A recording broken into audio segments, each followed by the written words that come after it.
Jujutsu Kaisen season 2 episode number 19। इस episode की शुरुआत नोबारा से होती है। नोबारा आकारी को बैरियर के बाहर मेडिकल टीम के पास छोड़कर वापस से अंदर जाने लगती है। आकारी नोबारा को रोकते हुए कहती है, तुम्हें नानामी ने ऑर्डर दिए थे, तुम्हें उनकी बात सुननी चाहिए। जिस पर नोबारा कहती है, मुझे नहीं पता था कि शोको अंदर ही है जो दूसरों का इलाज कर सकती है, वरना मैं बाहर ही नहीं आती। इसके अलावा मेडिकल टीम भी जानबूझकर लेट आई है जिससे मैं वापस अंदर ना जा सकूं। मेरे सभी दोस्त अंदर लड़ रहे हैं और मैं यहाँ पर चुपचाप नहीं बैठ सकती हूँ। ऐसा बोलकर नोबारा वापस से बैरियर के अंदर जाने लगती है। अगली सीन में हम फिर से इटाडोरी और माहितो की लड़ाई पर शिफ्ट हो जाते हैं। हम देखते हैं कि माहितो कुछ इंसानों को पकड़कर उन्हें दानव में बदल रहा होता है। इटाडोरी उन्हें बचाने की कोशिश करता है पर एक दानव इटाडोरी के सामने ही फट जाता है जिससे इटाडोरी की आंखों पर खून लग जाता है और इटाडोरी को कुछ भी दिखाई नहीं देता। इसका फायदा उठाकर माहितो इटाडोरी पर पीछे से हमला कर देता है। अगले सीन में हमें नोबारा और माहितो की लड़ाई दिखाई जाती है। पिछले एपिसोड में हमें बताया गया था कि माहितो खुद का क्लोन बनाकर दो अलग अलग दिशा में चला जाता है, जिसमें से एक माहितो इटाडोरी से लड़ता है और दूसरा माहितो नोबारा से लड़ रहा होता है। माहितो लगातार नोबारा पर हमला करता है पर नोबारा हमलों से बचते हुए माहितो पर अपनी कीलों से हमला करती है। जैसे ही माहितो नोबारा को छूने की कोशिश करता है, नोबारा उससे दूर हो जाती है। ये देखकर माहितो समझ जाता है कि जरूर नानामी ने नोबारा को उसकी पावर्स के बारे में बता दिया होगा। ऐसा सोचकर माहितो नोबारा पर पूरी ताकत के साथ हमला करता है। माहितो सोचता है, मैं असली माहितो का बस एक क्लोन हूँ, इसीलिए मैं केवल खुद का ही शेप बदल सकता हूँ। मैं इंसानी दानवों को कंट्रोल नहीं कर सकता हूँ और ना ही किसी इंसान को दानव में बदल सकता हूँ। माहितो आगे सोचता है, ये बात अच्छी है कि नोबारा मुझे असली माहितो समझ रही है और खुद को मुझसे दूर रख रही है और अपनी एनर्जी वेस्ट भी कर रही है। ऐसा सोचकर माहितो अपनी उंगलियों को नुकीले पंजों में बदलकर नोबारा पर हमला कर देता है जिससे नोबारा के कंधों पर चोट लग जाती है। माहितो नोबारा से कहता है, मैंने तुम्हें पहले ही कहा था, तुम्हारी कर्स टेक्निक मुझ पर कोई भी असर नहीं करेगी। ये सुनकर नोबारा कहती है, कई बार हमें पता होता है कि जो हम कर रहे हैं उससे कुछ होने नहीं वाला, फिर भी हम कोशिश करना नहीं छोड़ते हैं। ऐसा बोलकर नोबारा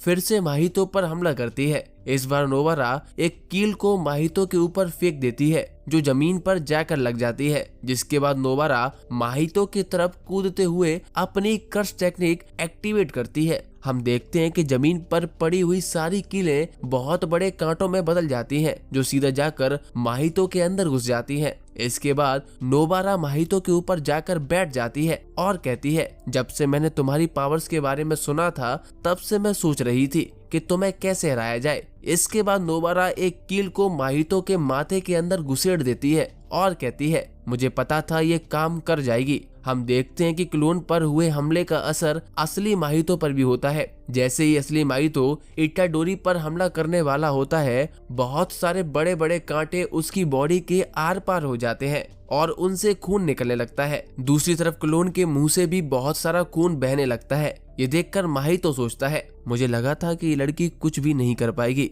नोबारा क्लोन माहितो से कहती है, मुझे ऐसा क्यों लग रहा है कि मेरी कर्स एनर्जी का असर कहीं और हुआ है और तुम भी ज्यादा स्ट्रॉन्ग नहीं लग रहे, तुम्हें तो अब तक मुझे छू लेना चाहिए था। आगे नोबारा हंसते हुए कहती है, क्या इसका मतलब तुम असली माहितो नहीं हो, तुम जरूर उसके एक क्लोन हो जो माहितो की कर्स पावर यूज नहीं कर सकता है। ये सुनकर क्लोन माहितो अपने माथे की कील निकालते हुए कहता है, तुमने एकदम बिल्कुल सही कहा।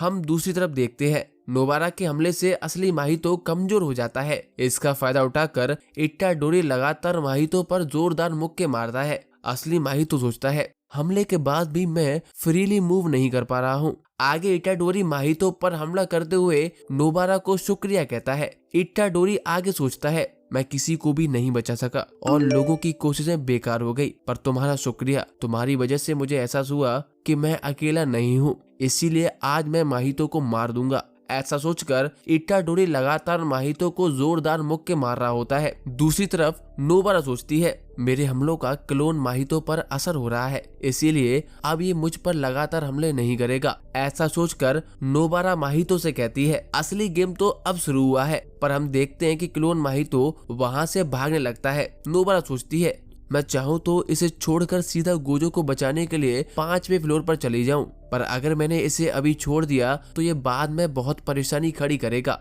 ऐसा सोचकर नोबारा क्लोन माहितो का पीछा करने लगती है। दूसरी तरफ असली माहितो इटाडोरी के पंचेस से बचने के लिए खुद को 6 हिस्सों में बांट लेता है और वहां से भागने लगता है। इटाडोरी सोचता है कि आखिर इन सभी में असली कौन है, जरूर जिसके पास आत्मा का सबसे जरूरी हिस्सा होगा वही असली माहितो होगा। ऐसा सोचकर इटाडोरी एक ज्यादा कर्स एनर्जी वाले हिस्से पर हमला कर देता है। इसका फायदा उठाकर असली माहितो वहां से भाग जाता है। हम देखते हैं कि दोनों माहितो एक दूसरे के तरफ भाग रहे होते हैं। उन्हें देखकर इटाडोरी सोचता है जरूर असली माहितो क्लोन के साथ मिलकर खुद को हील करना चाहता है, पर दोनों माहितो एक दूसरे में मर्ज नहीं होते हैं बल्कि एक दूसरे से जगह बदल लेते हैं, जिससे असली माहितो नोबारा की तरफ चला जाता है और क्लोन माहितो इटाडोरी की तरफ आ जाता है। जैसे ही इटाडोरी दूसरी तरफ नोबारा को देखता है तो वो नोबारा को वहां से भागने के लिए कहता है, पर नोबारा कुछ कर पाती उससे पहले ही असली माहितो नोबारा को छू लेता है। ये देखकर इटाडोरी बहुत ज्यादा डर जाता है और गुस्से में नकली माहितो को एक जोरदार पंच मारता है, जिससे नकली माहितो जाकर दीवार से टकरा जाता है। इसके बाद इटाडोरी नोबारा की तरफ उसे देखने के लिए भागता है। माहितो सोचता है मैंने नानामी को बस एक बार ही टच किया था, पर उससे नानामी पूरी तरह से खत्म नहीं हुआ था। चलो अब देखते हैं कि इस लड़की के साथ क्या होता है। अगले सीन में हमें नोबारा का पास्ट दिखाया जाता है। नोबारा अपने दोस्तों के साथ बैठकर वीडियो गेम खेल रही होती है। हमें पता चलता है कि नोबारा अपने गांव में किसी को भी पसंद नहीं करती है। हमें आगे बताया जाता है कि फूमी नाम की एक लड़की नोबारा के गांव में रहने के लिए आती है और दोनों लोग सेम स्कूल जाने लगते हैं। उस स्कूल में सभी बच्चों के पास केवल 2 रंग के ही बैग थे, काले और लाल, पर फूमी के पास नीले कलर का बैग होता है। इससे चिढ़कर कुछ बच्चे फूमी के बैग को ऊंचाई पर रख देते हैं। फूमी बड़ी ही मुश्किल से अपने बैग को नीचे उतार लेती है। फूमी को परेशान देखकर नोबारा उसके पास आ जाती है और उससे एक दूसरे का बैग एक्सचेंज करने के लिए कहती है, जिस पर फूमी मान जाती है। हम आगे देखते हैं कि नोबारा फूमी का बैग लेने के बाद उन बच्चों को अच्छा मजा सिखाती है जिन्होंने फूमी को परेशान किया होता है। इसके बाद नोबारा फूमी को उसका बैग वापस भी कर देती है, जिसके बाद से फूमी और नोबारा दोस्त बन जाते हैं और नोबारा फूमी के घर वीडियो गेम खेलने के लिए जाने लगती है। नोबारा फूमी को बताती है कि मुझे ये गांव बिल्कुल भी पसंद नहीं है क्योंकि ये बहुत ही छोटा है। यहाँ पर दोस्त बनाने से ज्यादा एक दूसरे से अनजान रहना कठिन है। एक दिन एक पड़ोसी दादी फूमी के घर बिना किसी मतलब के सूप देने के लिए आ जाती है। तब फूमी को एहसास होता है कि नोबारा किस बारे में बात कर रही थी। हम आगे देखते हैं कि एक दिन नोबारा फूमी को अपनी एक खुफिया जगह दिखाने के लिए लेकर जाती है, पर वहां जाकर फूमी को पता चलता है कि नोबारा की खुफिया जगह किसी दूसरे का घर होता है। हमें बताया जाता है कि वहां पर एक साओरी नाम की लड़की रहती है। साओरी फूमी के बाद इस गांव में आई होती है। आगे शाओरी और नोबारा एक दूसरे के अच्छे दोस्त बन जाते हैं, जिसके बाद से नोबारा का बिहेवियर भी बदल जाता है और नोबारा थोड़ा लड़कियों की तरह रहना शुरू कर देती है। गांव वाले किसी कारण की वजह से साओरी से नफरत करते होते हैं, जिसकी वजह से वो लोग साओरी के घर के दीवारों पर उल्टा सीधा लिख देते हैं। इसके साथ ही